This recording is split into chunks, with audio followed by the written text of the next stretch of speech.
안녕하세요. 실버피크입니다. 마켓이 지금 계속 상황이 좋지 않거든요. 일단 비트코인도 보시면은 1시간 봉으로 보면은 여기 91K 밑에 잠겼다가 지금 다시 일단 올라와 주고 있기는 한데 아직까지 제대로 반등은 안 나오고 있고, 그리고 이더리움도 마찬가지로 3100 라인 여기를 깬 다음에 계속 복귀를 못 해주고 있습니다. 그래서 이더랑 비트가 두 개 다 약간 약세인데, 그래도 그나마 이 비트코인 보면은 날봉상에서 이 위로 지금 올리려고 시도는 하고 있거든요.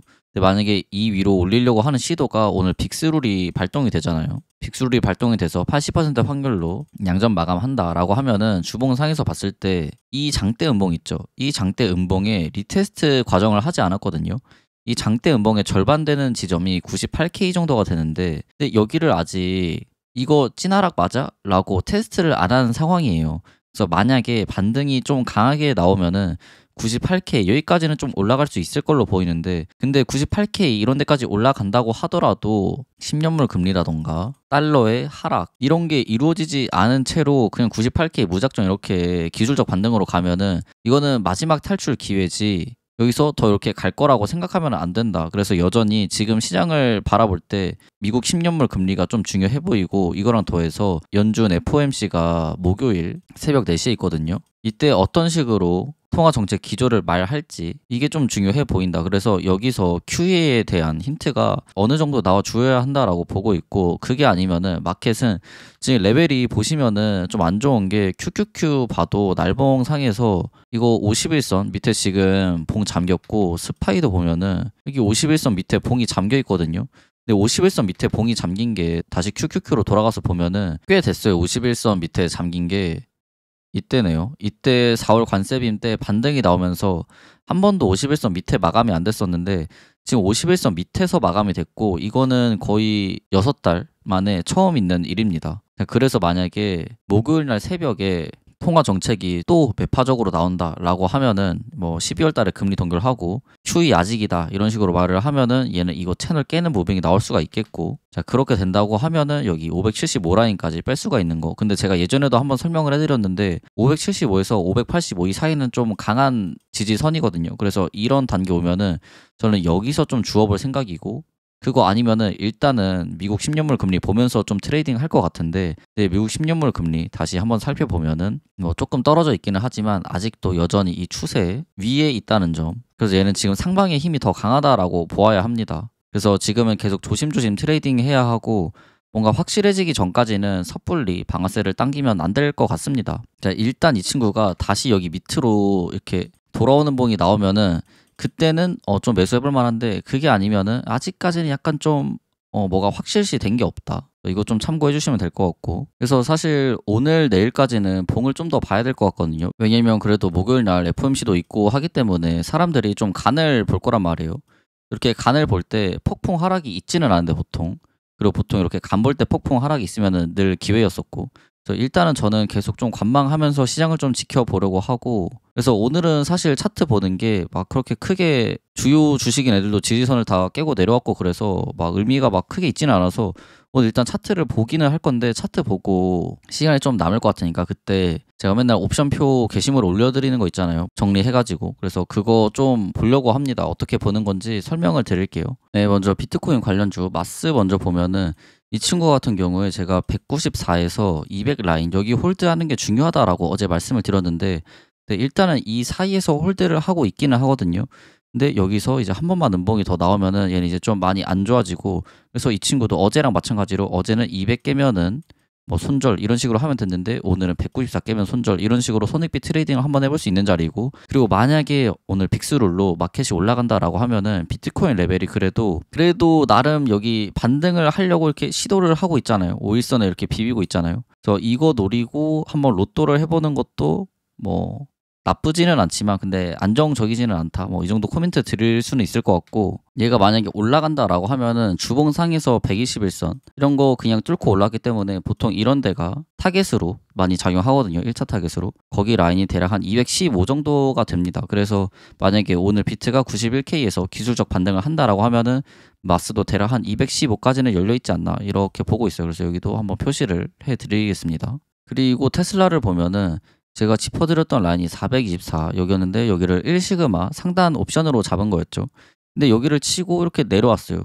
그리고 봉도 보면은 자 밑에서 위로 찍어 보면은 마감이 0.5구간 뚫려서 됐죠. 0.5구간이 411이었는데 여기를 뚫려서 돼서 지금 봉만 보면은 그렇게 좋지는 않다. 근데 저항은 결국에 못 넘기긴 했지만 지지에서는 나름 지지가 잘 나오면서 그래도 좀 지켜야 할 때는 지키고 있다라고 보여지기는 하거든요. 근데 아직까지 이 봉 3개만 보고 뭔가 미래를 예측해봐라, 앞으로 향방이 어떻게 되냐라고 맞추는 거는 사실 쉽지 않기 때문에 그냥 지지를 짚어드릴 수밖에 없는데, 일단 테슬라 여전히 지지, 중요 라인은 저는 402라고 보고 있고 그 라인이 이 매물대거든요. 여기 갭으로 메꾼데, 그래서 여기 위를 계속 홀드하는 모습을 보여준다라고 하면은 얘도 결국 이렇게 가는 모양이기는 한데, 근데 테슬라 자체가 경기 순환주잖아요. 근데 결국에 이 경기 순환주 자체는 10년물 금리 이거 굉장히 민감하다. 그래서 뭔가 비둘기적인 발언이 나오기 전까지 얘가 매크로적으로 이렇게 갈 거다라고 보는 거는 약간 이제 말이 맞지 않고, 그렇기 때문에 결국에 우리는 400이 지키는 거 보면서 트레이딩을 할 수밖에 없다. 왜냐면 여기 위에 있다는 것 자체가 그래도 일말의 희망은 있는 거니까. 여기 갭으로 이렇게 뛰어 올렸는데 그래도 갭으로 뛰어 올려서 새로운 지금 박스를 형성을 한 거잖아요, 이렇게. 근데 새로운 박스는 내가 계속 지켜나가겠다라는 의지가 담긴 그 가격대가 400이거든요. 그래서 여기 위에 홀드하면은 그나마 좀 괜찮다라고 보고 있고, 여기 밑에 깨면은 여기 382, 370 이런 데 다시 리테스트 할 수 있는 거 좀 조심해야 될 것 같아요. 네, 그리고 400 근처에 네거티브 감마가 잡혀 있고 여기 밑으로 다 네거티브 감마존이잖아요. 그러면은 여기 400 뚫리면은 395, 395 뚫리면 390 이런 식으로 그냥 쫙쫙쫙쫙쫙 이렇게 막 내려가거든요. 그래서 이것 좀 조심해야 되고, 얘가 파지티브 감마로 돌아서면은 그때 주가가 약간 좀 안정적으로 변하는데, 그러니까 그게 왜 그런 거냐면 잠깐 좀 설명드리면, 네거티브 감마존에 있을 때는 마켓 메이커들이 주가가 떨어질 때 주식을 팔아서 해지를 해야 되고, 파지티브 감마존에 있으면은 주가가 오를 때 주식을 팔아서 해지를 해야 되고, 주가가 내리면은 주식을 사서 해지를 해야 되거든요. 그러니까 그게 무슨 말이냐면, 만약에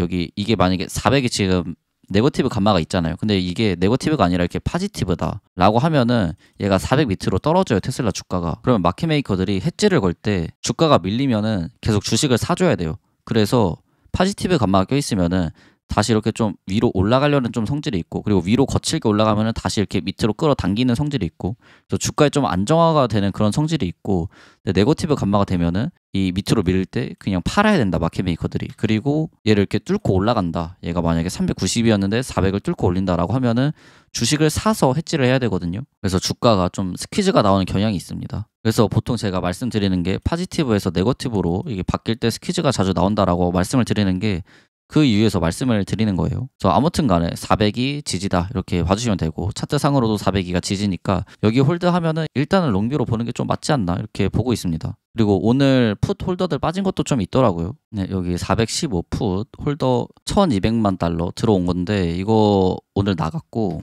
그리고 390달러 풋 치던 사람도 570만 달러 프리미엄짜리였는데 이 친구도 나갔다. 그래서 풋 홀더들은 점점 더 빠져나가고 있는 모습을 보여주고 있다 이렇게 봐주시면 되고, 옵션적으로도 상황이 막 그렇게 나쁘지는 않거든요. 그래서 400이 잘 홀드하는지 보면 될 것 같아요. 네, 그리고 메타 같은 경우도 제가 이 라인 605 라인 지키는 게 좀 중요하다라고 말씀을 드렸고, 얘가 1시간봉 상에서 이평선 착실히 쌓이고 있다라고 말씀을 드렸는데, 얘가 지금 이 이평선 모은 힘을 밑으로 지금 쓰려고 약간 좀 약세를 띠고 있는 모습이고, 4시간봉 상에서 봤을 때도 그래서 이렇게 빼고 반등 안 주고 이평선 조금 모으고 또 이렇게 무호흡 하락하려고 하고 있거든요. 그래서 오늘 빅스룰도 적용되니까 제발 좀 반등이 기술적으로 있어 줬으면 하는 바람이고, 저는 595 여기에 손절 걸고 오늘 기술적 시침을 할 예정입니다. 이거 좀 참고해 주시면 좋을 것 같아요. 이 메타가 참 그 어닝 발표 때 리스크 관리 안 한 거 하나로 진짜 많이 맞고 있는데 저도 참 가슴 아프네요, 이 메타 친구가. 저 메타도 감마 익스포저 잠깐 살펴보면은 네, 이 친구도 600이 뚫리면은 600이 거대한 네거티브 감마이기 때문에 밑으로 쭉 밀릴 수 있거든요. 그래서 얘는 사실 600 밀리면은 파는 게 맞는데 조금 더 보려고 595를 손절로 잡겠습니다. 그래서 메타 말씀드리면은 그렇고, 그리고 사실 그 외 주식들이 지금 뭐 지지 근처에서 사실 다 지지부진하거든요. 뭐 엔비디아도 그렇고 팔란티어도 그렇고. 또 다들 비슷하게 움직이는 경향이기 때문에 뭐 주식, 개별 주식 보는 거는 크게 의미가 있다라고 보지는 않고, 지금은 그냥 일단 좀 관망하다가 제가 일시금 알고 짚어드린 거 있잖아요. 그냥 여기 레벨 하단이랑 지지가 겹치는 애들이 몇몇 개 있거든요. 그런 애들 위주로 좀 트레이딩 하면 될 것 같아요. 예를 들어서 뭐 엔비디아 177 이런 라인 있잖아요. 근데 엔비디아 177 라인이 날봉상에서 봤을 때 여기 618 구간이랑 겹치죠. 그래서 이런 식으로 뭐 피보나치 그리고 뭐 매물대 그리고 1시그마 하단 뭐 이런 게 겹치는 애들 중에서 이게 뭐 두 가지 이상이 충족이 된다. 1시그마 하단에 왔는데 거기가 뭐 매물대다. 거기가 피보나치 지지다.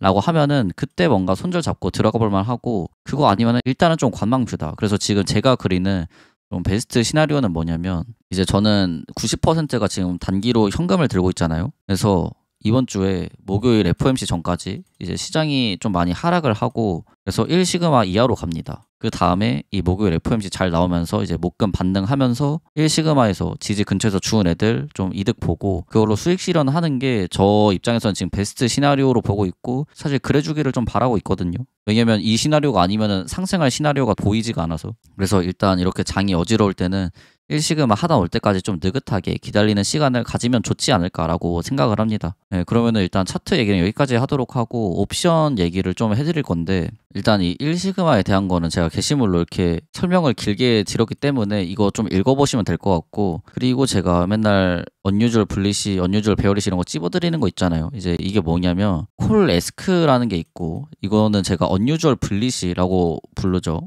그리고 풋 비드가 있다. 얘는 제가 불리시, 크레딧, 트레이드 이렇게 부르죠. 그래서 이게 무슨 말이냐면, 이거 메모장을 좀 킬게요. 자, 먼저 콜 에스크 언유주얼 불리시라고 제가 써드리는 건데, 이거는 콜을 누군가 비싼 가격에 샀다라는 거예요. 쉬운 말로 하면은.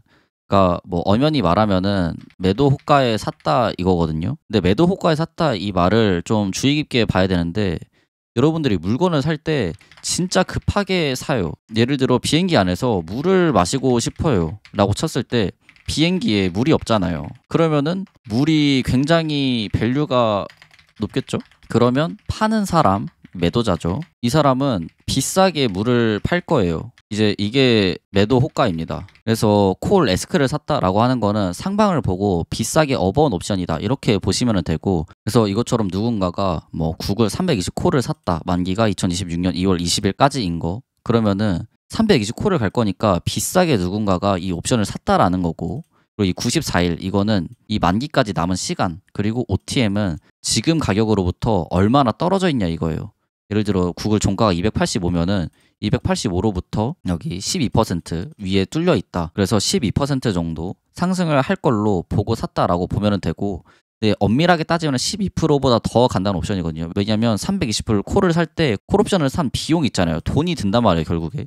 이거를 프리미엄이라고 하거든요. 그래서 이 프리미엄 가격까지 계산을 하면은 12%보다 더 갈 걸로 보고 들어간 옵션이다. 비싸게 매수를 한 옵션이다라고 보면 되고, 여기 있는 가격은 프리미엄 가격인데 1 밀리언이 하나로 대략 한 14억 6천만 원 정도가 됩니다. 근데 14억 6천만 원이면은 이거 작은 거 아니에요? 이거 돈 좀 만지는 개미들도 살 수 있는 거 아닌가? 라고 할 수가 있는데, 옵션은 결국에 ITM, 이 인더머니 상태가 되는 게 아니면은 휴지 쪼가리가 되거든요. 그래서 14억을 전부 잃을 수 있는 사람이 한 베팅인데, 이거 개인 중에서 14억 한 번에 다 잃어도 되는 정도의 베팅을 할 수 있는 사람은 거의 뭐 개인이라고 보기가 어렵거든요. 그래서 1 밀리언, 뭐 500K 이 정도 넘으면은 이거는 그냥 기관이라고 보고 좀 기관에서 좋게 보고 매수를 했구나라고 보시면 됩니다. 뭐 여기에서 뭐 멀티나 수입이나 등등 해서 더 여러 가지 개념이 나오는데, 그거는 여기서 설명하기에는 좀 길고, 관심 있으신 분들은 얼티밋 플랜 가입하셔서 영상 보시면은 제가 이 옵션 이론에다가 다 제 지식을 꾹꾹 눌러 담았으니까 이거 참고하시면 될 것 같고, 그리고 이어서 더 설명을 해드리면은 이 풋 비드 이거는 뭐냐, 이 하방을 닫는 거다라고 말씀을 드렸는데, 이거는 불리시 크레딧 트레이드 라고 쓰죠. 그래서 이거는 누군가가 싸게 던진 겁니다. 얘는 호가가 매수 호가라고 해요. 이거는 또 어떻게 봐야 되냐면, 뭔가를 내가 사고 싶어요. 당근을 해. 여기서 전자레인지를 사고 싶은데, 근데 전자레인지가 흔하잖아요. 뭐 완벽한 비유는 아닌데 전자레인지가 흔하고 파는 사람도 많잖아요. 그러면은 사람들이 이 매수하려는 사람 돈에 맞춰서 가격을 흥정을 해주잖아요. 뭐 이게 매수 호가라고 보면 됩니다. 뭐 엄밀한 정의는 아닌데 그냥 이렇게 이해하면 쉬워요. 그래서 아무튼 사려는 사람이 싸게 사고 싶으니까 그 가격에 맞춰줬다. 매도하는 사람이 매수하는 사람한테 맞춰줬다. 왜냐하면 밸류가 크지 않기 때문에. 그래서 싼 값에 던진 옵션이다 이렇게 봐주시면 되고, 그래서 이 풋 비드가 헷갈릴 수가 있는데 의미가 크게 두 가지가 있어요. 일단 첫 번째로 싼 값에 옵션 매도를 했다 이렇게 보는 경우가 있고, 두 번째로 익절을 했다 이렇게 볼 수가 있는데, 옵션 매도를 했다라는 경우에는 그 옵션을 매도를 하면은 프리미엄이 들어옵니다. 그러니까 예를 들어서 여기 보시면은 뭐 테슬라 415불에 풋 이 옵션이 있을 때 이거를 팔면은 돈이 이렇게 들어와요. 12.6 밀리언이 들어옵니다. 자, 근데 만약에 그렇게 해서 옵션 매도한 사람이 이 프리미엄을 받았을 때 프리미엄 받고 끝이냐 하면 그게 아니라 이 415 풋이 인더머니가 되면은, 그러니까 테슬라 주가가 진짜로 415 밑에 내려오면은 이 사람이 415불 풋 매수한 사람한테 돈을 물어줘야 되거든요. 저 되게 하이 리스크 하이 리턴이다 이렇게 보시면 되고, 그래서 보통 기관들이 이런 식으로 옵션 매도를 많이 한다 이렇게 보시면 돼요. 이것도 되게 설명하면 설명할 게 많은데 뭐 짧게 이 정도로 설명할 수 있을 것 같네요. 그래서 아무튼 간에 옵션 매도를 해서 프리미엄 이익을 얻었다 이렇게 보시면 되고, 근데 대신 중요한 게 그 가격이 ITM 상태가 되면 진짜로 돈을 물어줘야 되기 때문에 그 밑 이하로 안 간다, ITM 안 될 거다 라고 보는 옵션 이게 있고, 그리고 하나는 그냥 익절을 한 거죠. 옵션 가격이 떨어져서 그냥 이제 나온 겁니다. 그냥 풋 에스크로 산 사람이 그냥 풋 비드로 나왔다. 왜냐하면 시간이 지나고, 그러니까 시간 프리미엄이 낮아진 거죠. 프리미엄 가치가 떨어졌기 때문에 이제 익절하고 나왔다.